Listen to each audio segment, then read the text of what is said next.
কৃত্রিম চন্দ্রযানের পর এবার মানব বহনকারী ড্রোন তৈরি। লোহার পাতের কাঠামোর চারদিকে 4টি হাই স্পিড পাখার ব্লেড, সাইকেলের হ্যান্ডেল দিয়ে স্টিয়ারিং, আর তাতেই ব্যাটারির মাধ্যমে দিব্যি একজনকে নিয়ে উঠছে। এইরকমই মানব বহনকারী ড্রোন তৈরি করে নজির গড়ল দুর্গাপুরের ছোটন ঘোষ। দুর্গাপুরের ধূপচুরিয়া গ্রামের বাসিন্দা ছোটন ঘোষ পেশায় ফুলের সাজসজ্জার কাজ করেন তিনি। মাধ্যমিক পাশ করার পর শুরুতে বাবার সঙ্গে গ্যারাজে কাজ শুরু করেন, সেখান থেকে কারিগরি শিক্ষার হাতেখড়ি। বছর কয়েক আগে 10 সিটের সৌরবিদ্যুৎ চালিত বাইক তৈরি করে নজির গড়েছিলেন। প্যাডেল ছাড়া সূর্যালোকে ওই বাইকে চড়ে অনায়াসে যাওয়া আসা করা যায়। সেটা তৈরিতে খরচ হয়েছিল তার 20,000 টাকা। ওই বাইকে লোহার টুকরোকে জোড়া লাগিয়ে তার সঙ্গে টায়ারের চাকা, সোলার প্লেট, ব্যাটারি বসানো হয়েছিল। পরীক্ষামূলকভাবে সফলও হয়। জ্বালানি তেল মূল্যবৃদ্ধির জেরে কম খরচে সেটা সহকর্মীদের সঙ্গে বিভিন্ন জায়গায় কাজের সুবিধায় যাওয়া আসার জন্য তৈরি করেছিল ছোটন। বিজ্ঞানীদের সম্মান জানাতে ছোটনও সদৃশ্য চন্দ্রযান তৈরি করেছিল, তবে সেটা মনোরঞ্জনের জন্য। প্লাস্টিকের বোতলের 6.5 ফুটের সিলিন্ডার তৈরি করা হয়, তাতে আর্ডিনো ডিভাইস বোর্ড লাগানো ছিল, সঙ্গে ছিল 9 ভোল্টের ব্যাটারি। মোবাইল দ্বারা অপারেটিং সিস্টেম ছিল। প্রায় 40 ফুট ওপরে উড়েছিল তার কৃত্রিম চন্দ্রযান। এছাড়াও সদৃশ্য রোভার প্রজ্ঞান তৈরি করে তাক লাগিয়েছিল ছোটন। এবার মানব বহনকারী ড্রোন তৈরি করে নজির সৃষ্টি করে ফেলল ছোটন। সম্প্রতি দামোদরের চরের ওপর ড্রোন উড়িয়ে প্রাথমিক পরীক্ষা করে ছোটন। কি আছে এই ড্রোনে, কিভাবে উঠছে? লোহার মজবুত পাত দিয়ে তৈরি ড্রোনের কাঠামো, চারদিকে 4টে হাই স্পিড পাখার ব্লেড বসানো, 3,500 RMP মোটর বসানো রয়েছে ড্রোনে। তার সাহায্যে ঘুরবে ওই পাখা। 24 ভোল্টের ব্যাটারি বসানো রয়েছে মোটর চালুর জন্য। ড্রোনের মাঝে একজনের বসার সেট করা হয়েছে। সাইকেলের হ্যান্ডেল বসিয়ে স্টিয়ারিং করা হয়েছে। তার মধ্যে পিকআপ বাড়ানোর জন্য এক্সেলেটার রয়েছে। ডান দিকে বাঁ দিকে ঘোরানো যাবে। ছোটন বলছেন, রাস্তায় যানজট থাকলে নাজেহাল হতে হয়, আকাশপথে উড়লে যানজট ঠেকানো যায়। আকাশে ওড়ার তীব্র আকাঙ্ক্ষা তার, তাই আপাতত এই ড্রোন প্রাথমিকভাবে তৈরি করেছে। দামোদরের চরে প্রথম পরীক্ষামূলক ওড়ানো হলো। এই ড্রোন একজন চালককে বসিয়ে প্রায় 8 ফুট ওপরে উঠবে। একবার চার্জে 3.5 কিলোমিটার পর্যন্ত যাবে। এখন বালির চরে উড়িয়ে পরীক্ষা করা হয়েছে। ড্রোনটা হাতে কলমে উড়িয়ে আরও পরীক্ষা চালানো হবে, আরও আপগ্রেড করা হবে এবং লোকালয়ে ওড়ানো হবে।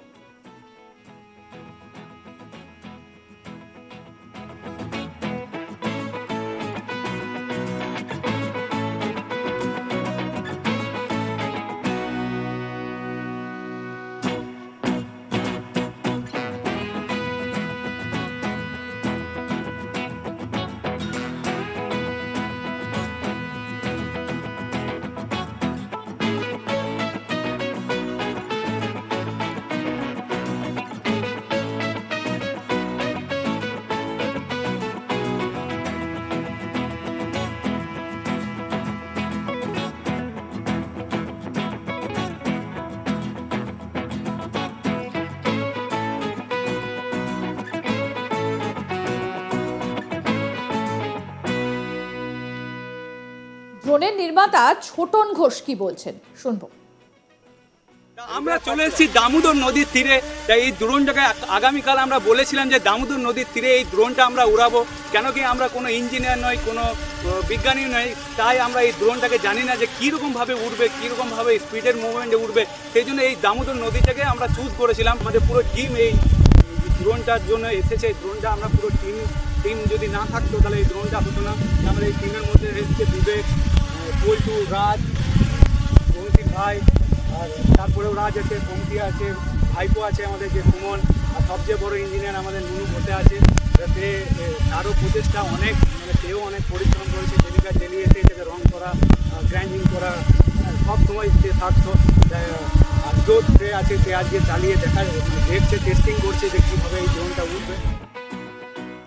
কৃত্রিম চন্দ্রযানের পর এবার মানব বহনকারী ড্রোন তৈরি। লোহার পাতের কাঠামোর চারিদিকে 4টে হাই স্পিড পাখার ব্লেড, সাইকেলের হ্যান্ডেল দিয়ে স্টিয়ারিং, আর তাতেই ব্যাটারির মাধ্যমে দিব্যি একজনকে নিয়ে উঠছে ড্রোন। এইরকমই মানব বহনকারী ড্রোন তৈরি করে নজির গড়ল দুর্গাপুরের ছোটন ঘোষ। আসুন আরেকবার দেখাই আপনাদের সেই ড্রোন।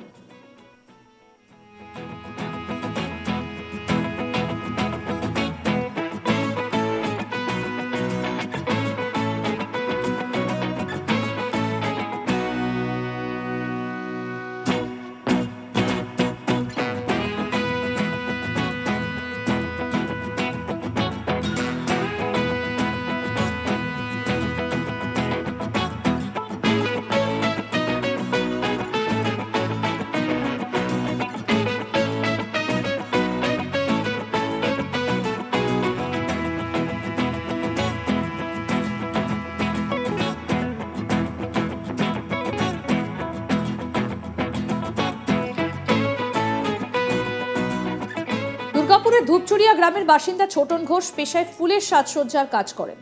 মাধ্যমিক পাশ করার পর শুরুতে বাবার সাথে গ্যারাজে কাজ শুরু করেন। সেখান থেকে কারিগরি শিক্ষার হাতেখড়ি। বছর কয়েক আগে 10 সেটের সৌরবিদ্যুৎ চালিত বাইক তৈরি করে নজির গড়েছিলেন। প্যাডেল ছাড়া সূর্যালোকে ওই বাইকে চড়ে অনায়াসে যাওয়া আসা করা যাবে। সেটা তৈরিতে খরচ হয়েছিল তার 20,000 টাকা। ওই বাইকে লোহার টুকরোকে জোড়া লাগিয়ে তার সঙ্গে টায়ারের চাকা, সোলার প্লেট, ব্যাটারি বসানো হয়েছিল। পরীক্ষামূলকভাবে সফল হয়। জ্বালানি তেল মূল্যবৃদ্ধির জেরে কম খরচে সেটা সহকর্মীদের সঙ্গে বিভিন্ন জায়গায় কাজের সুবিধায় যাওয়া আসার জন্য তৈরি করেছিল ছোটন। বিজ্ঞানীদের সম্মান জানাতে ছোটন এবং সদৃশ্য চন্দ্রযান তৈরি করেছিল, তবে সেটা মনোরঞ্জনের জন্য। প্লাস্টিকের বোতলে 6.5 ফুটের সিলিন্ডার তৈরি করা হয়। তাতে আর্ডিনো ডিভাইস বোর্ড লাগানো ছিল, সঙ্গে ছিল 9 ভোল্টের ব্যাটারি। মোবাইল দ্বারা অপারেটিং সিস্টেম ছিল। প্রায় 40 ফুট ওপরে উড়েছিল তার কৃত্রিম চন্দ্রযান। এছাড়াও সদৃশ্য রোভার প্রজ্ঞান তৈরি করে তাক লাগিয়েছিল ছোটন। এবার মানব বহনকারী ড্রোন তৈরি করে নজির সৃষ্টি করল ছোটন। সম্প্রতি দামোদরের চরের ওপর ড্রোন উড়িয়ে প্রাথমিক পরীক্ষা করে ছোটন। কি আছে এই ড্রোনে, কিভাবে উঠছে? লোহার মজবুত পাত দিয়ে তৈরি ড্রোনের কাঠামো, চারিদিকে 4টে হাই স্পিড পাখার ব্লেড বসানো, 3,500 RMP-র মোটর বসানো রয়েছে ড্রোনে। তার সাহায্যে ঘুরবে ওই পাখা। 24 ভোল্টের ব্যাটারি বসানো রয়েছে মোটর চালুর জন্য। ড্রোনের মাঝে একজনের বসার সিট রয়েছে। সাইকেলের হ্যান্ডেল বসিয়ে স্টিয়ারিং করা হয়েছে। তার মধ্যে পিকআপ বাড়ানোর জন্য অ্যাক্সেলেটার রয়েছে। ডান দিকে বাদিকে ঘোরানো যাবে। কি বলছেন ছোটন, আসুন শুনি আরেকবার। আমরা চলে এসেছি দামোদর নদীর তীরে। তাই এই ড্রোনটাকে আগামীকাল আমরা বলেছিলাম যে দামোদর নদীর তীরে এই ড্রোনটা আমরা উড়াবো, কেন কি আমরা কোনো ইঞ্জিনিয়ার নয়, কোনো বিজ্ঞানী নয়। তাই আমরা এই ড্রোনটাকে জানি না যে কীরকমভাবে উড়বে, কীরকমভাবে স্পিডের মুভমেন্টে উঠবে। সেই জন্য এই দামোদর নদীটাকে আমরা চুজ করেছিলাম। আমাদের পুরো টিম এই ড্রোনটার জন্য এসেছে। এই ড্রোনটা আমরা পুরো টিম যদি না থাকতো তাহলে এই ড্রোনটা হতো না। আমাদের এই টিমের মধ্যে এসেছে বিবেক, পল্টু, রাজ, বংশীর ভাই, আর তারপরেও রাজ আছে, পঙ্কি আছে, ভাইপো আছে আমাদের যে সুমন, আর সবচেয়ে বড় ইঞ্জিনিয়ার আমাদের নুনু বসে আছে। সে তারও প্রচেষ্টা অনেক, সেও অনেক পরিশ্রম। আরও আপডেট পেতে দেখতে থাকুন আজ তাক বাংলা। সাবস্ক্রাইব করুন, নোটিফিকেশন পেতে বেল বাটন অপশন প্রেস করুন, হোয়াটসঅ্যাপে ফলো করুন আজ তাক বাংলা।